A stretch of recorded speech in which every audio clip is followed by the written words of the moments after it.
Serious, what is the downright scariest thing that has ever happened to you, be it paranormal or otherwise? I fell asleep on the couch at around 6 to 7 PM and woke up at 4 AM in the middle of my backyard when it was raining.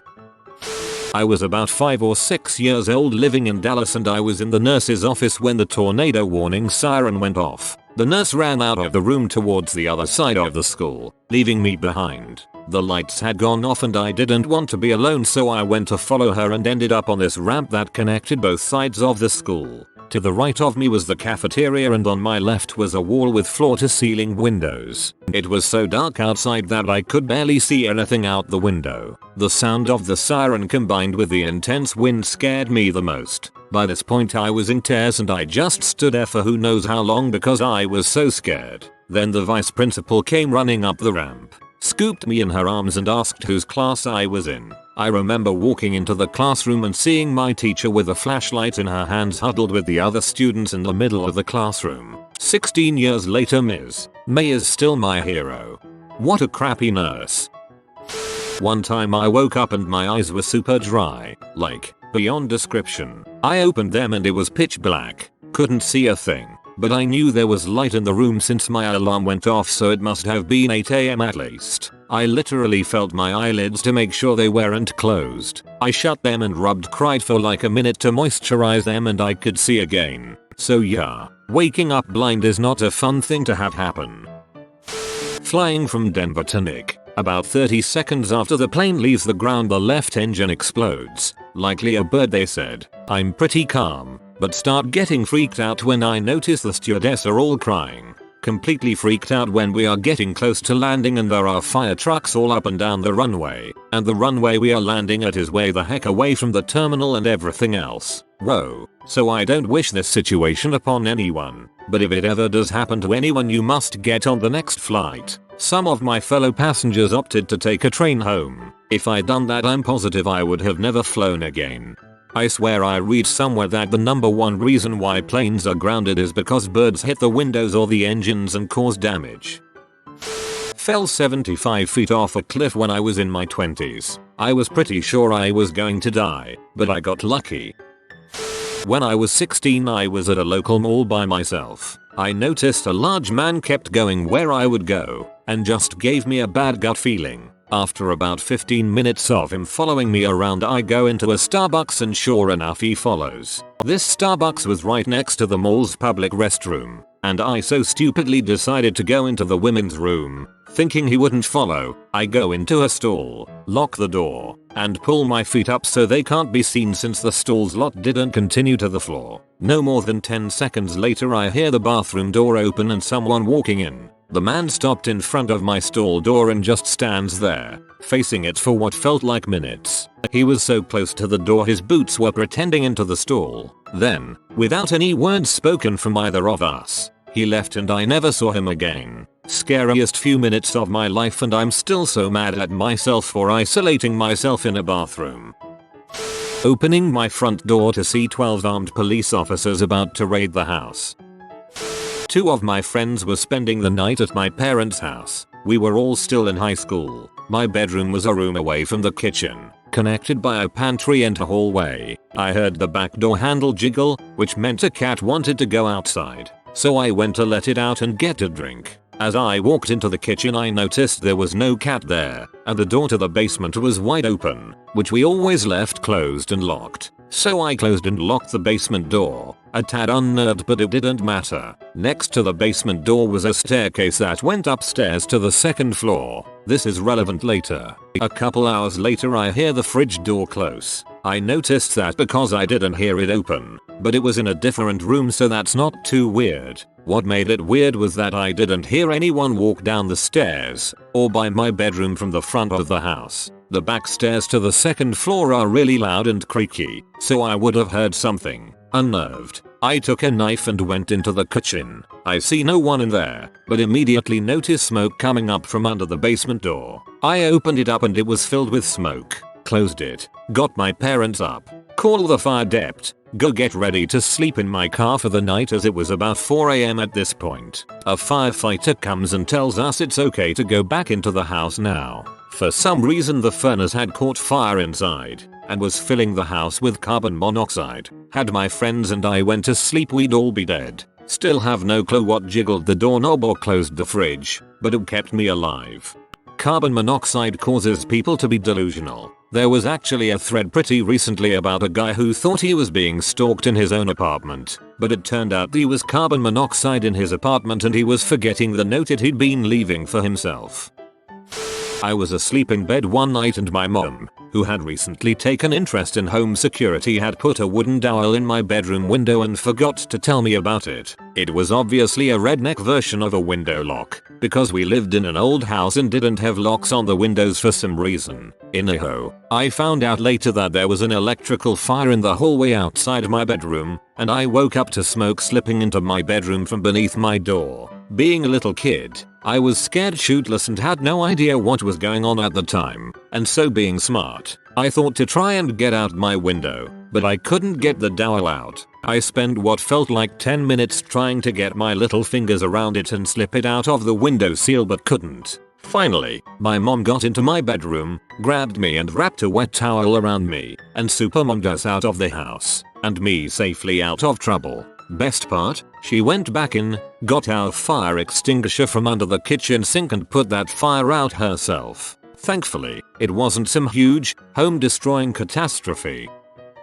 We had a baby monitor that, besides sound, also monitored the baby's breathing and set off an alarm. SIDS. The alarm would go off on the baby's side to jar them, and also the parent's remote. One night we forget to turn up the sound and in the middle of the night I roll over and see the lights pegged. I freaking fly out of bed screaming to my wife. Darting into the nursery, I suddenly find no freaking baby in the crib. I suddenly realize my wife must have brought the little guy to our bed and forgot to turn off the alarm. I wheel around and pass her coming in and say he's in our bed and she screams bloody murder because this, she knows for a fact, is not the case. My whole world just stopped with absolute abject terror. She screams WHO took my baby somehow. Through massive adrenaline rush and massive fright, I Sherlock Holmes it. House alarm is still armed. No windows or doors could have been opened. The nursery door was closed. He must still be in the room. Glance around and see the only place he possibly could be is behind under the crib. I fall to my hands and knees and lo and behold little dude is on his belly looking at me, smiling. Even thought mom is hysterical. I reach under and gently pull him out by his ankles and mom meanwhile sees us and assumes he's not alive because how the heck does a 1-year-old climb out of a high-sided crib when he can't even stand and manage a 4-foot fall unharmed? She scooped him up and cried for an hour rocking him.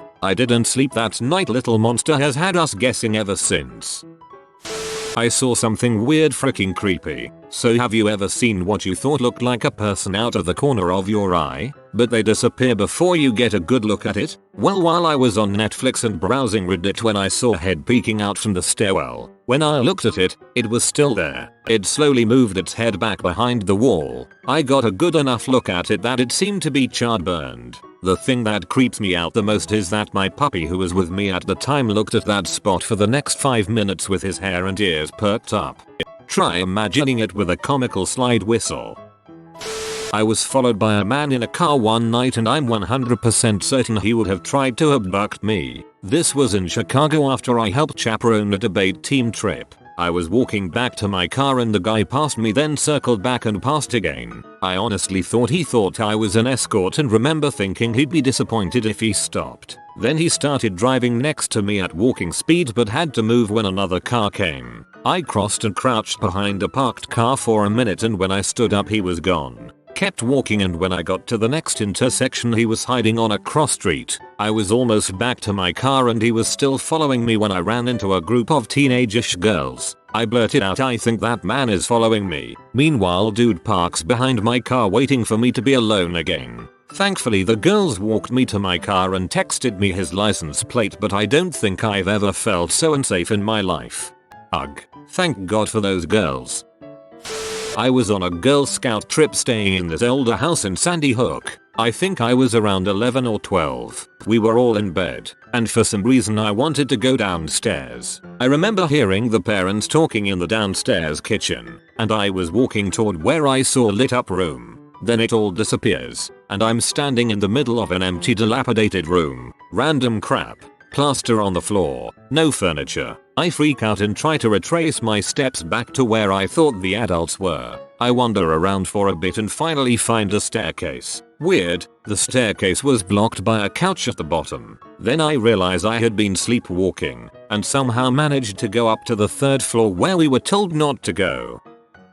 I was coming home really late one night and I backed my car into the driveway as usual. It was a cloudy, dark night and the porch light was off. The front porch of my house is old and made out of wood. It's about 3-4 feet off of the ground with space to crawl underneath. As I climbed the stairs, I felt my ankle get caught on something, tripping me up a little. I looked down and there was a hand grabbing my ankle. I gasped and kicked my leg back as hard as I could, breaking the grip. I then ran and frantically unlocked the front door. I finally managed to open the door and get in. I was freaked the frick out, but I looked out the front window through a crack in the curtains while finding the number for the police department. The cops showed up later but didn't find anyone and they said they've never heard of this kind of thing happening before. They said they didn't see any footprints or anything underneath the porch either. This was a couple of years ago and I still live in the same house. I tell myself that it was some kids from the neighborhood fricking with me or maybe my friends. No one has ever admitted anything though,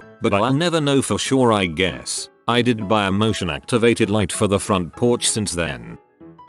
When I was 18, I used to work graveyard shifts at a yacht club, and one night on some downtime I watched The Exorcist III. The yacht club at night was creepy enough. Lots of creaking boats on their moorings, long, dark, poorly lit docks, no one around, and a fire station every 50 feet that included a fire axe, so a potential killer would always have a weapon handy if he needed one. So I was doing my rounds, quietly walking the perimeter of the club, the empty clubhouse and the lengths of the docks, trying not to freak out after so thoroughly freaking myself out. As I was almost finished, I was in a section of dock where some larger boats were moored, so visibility was even worse as I couldn't see over the boats. I walked past one boat when this huge figure, which had been totally quiet until that moment, suddenly lunged toward me screaming incoherently and coming fast. I completely freaked out and for some reason my survival instinct thought it would be a good idea to dive into the water. So it's 3 AM. I'm already terrified and now I'm underwater.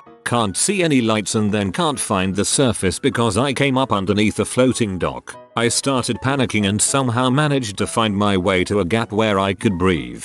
I took a breath and then, despite still being in a complete state of panic, I found my way to the edge of the dock and looked up. There stood a crane, still slowly opening and closing its wings in a threat display and still making some shrill loud noise. It must have been sleeping while standing on a post between some boats, and since it was elevated, it looked even bigger than it was, and it was pretty big. I hauled myself out of the water and as the tension and adrenaline left my system, I threw up into the water. I've never felt that kind of primal terror before, both when the crane initially scared me and then when I realized I was underwater, in the dark and couldn't find the surface.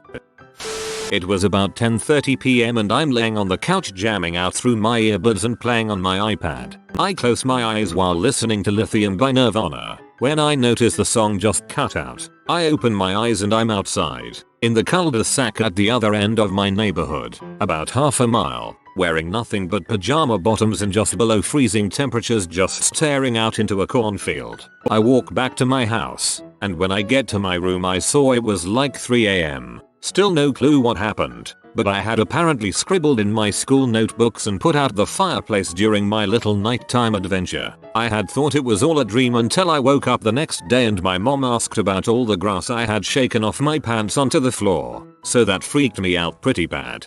Sleepwalking, easily. I've had many times I've fallen asleep listening to a song, where it suddenly cuts out and it's many hours later. You fell asleep and just didn't realize it, waking up later feeling like no time has passed. Accompanied with some sleepwalking, you've got a recipe for spooks. I was out snorkeling with some friends off the eastern coast of Nicaragua. I noticed a shark on the ocean floor just going about his business, so I pop out of the water to yell at my friends that there is a shark just below us. Suddenly I see the shark coming up towards me, which at first I thought was awesome. But as it got closer, I could see it was coming directly at me, which was not awesome. I proceeded to freak out, swimming as fast as I can at the surface of the water, lose a fin and my goggles while I rush to safety. At this point the shark is just a few feet from me as I hurl myself onto the boat only to see the Nicaraguans and my friends laughing hysterically. The shark was apparently caught on one of their lines and the local guy was just slowly dragging him up to the surface to get a better view. I am not normally scared of anything. This was by far the scariest moment of my life.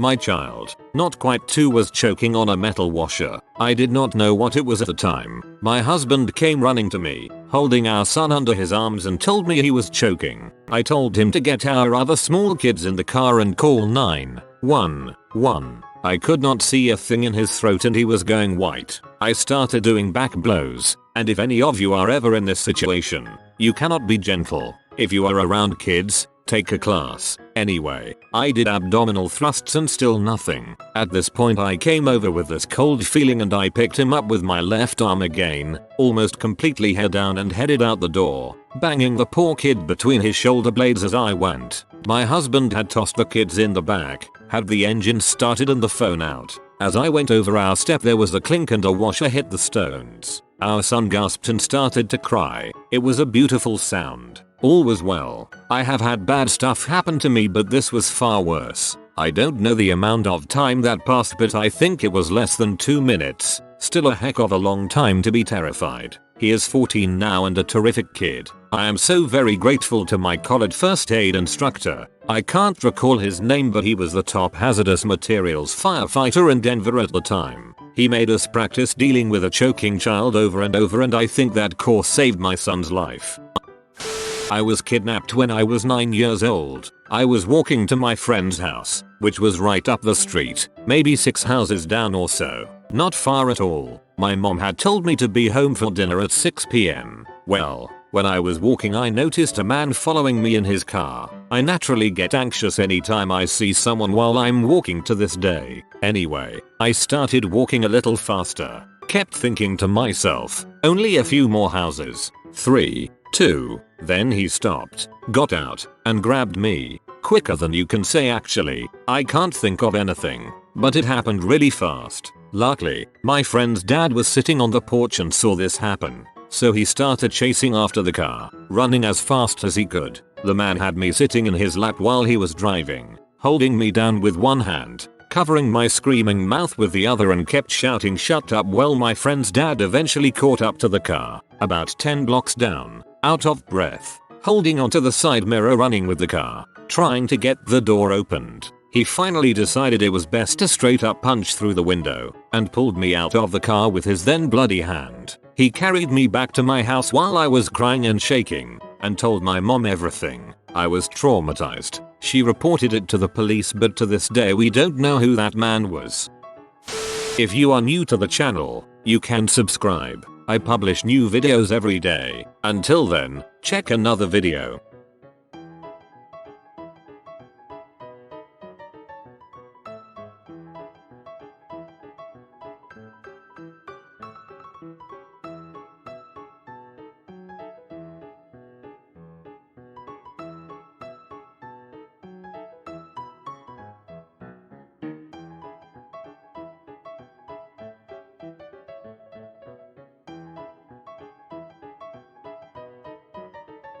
Bye for now.